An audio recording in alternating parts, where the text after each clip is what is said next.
Hi, this is Ryan with 912 Handyman. Today we're going to be talking about changing your air filter. My recommendation on changing your air filter is about every 30 days. Now, first thing we're going to do is we're going to take a look at the air filter up here. Quick moment about ladder safety.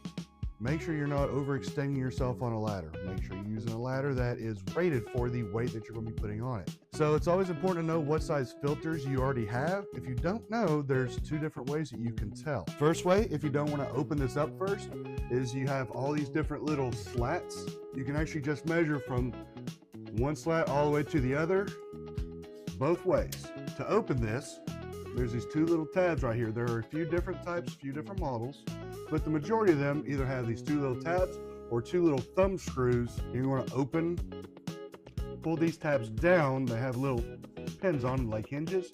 You want to open them, and this will open up just like that. When it comes to your air filter, you always want to make sure you're putting in the same size of air filter that was in there before. Assume it's the right size. This one, like I said, was 12 by 20. Another important thing to note is that they have an airflow indicator, so that way you know which way you're supposed to be putting them in. What I like to do before I even get on the ladder is I have a plastic bag already open up and I have it hanging out in my pocket. So when you pull down the filter, if it's dirty, you're not trying to walk really slowly, trying not to get all the dust and dirt that's all over the filter on other parts of your house. That way you can just take the old filter, put it straight into the bag and close it up so you don't have to worry about making a mess.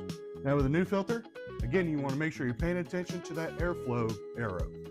Airflow for these filters is always going from the room up into the duct. This is called the return duct. So something else I like to do just to give myself a visual indicator of when the air filter was changed last, I take a Sharpie or some type of permanent marker and I write the date on the filter itself. That way I know when the last time was that filter was changed. They should be a relatively snug fit. If not, then they might be kind of loose, and then you just gotta hold it there on one edge with your hand while you close the grate. Make sure it snaps in, and then take those little levers and push them back down. Again, if you have thumb screws, just tighten those thumb screws back up. And that's all there is to it. Make sure you like and subscribe.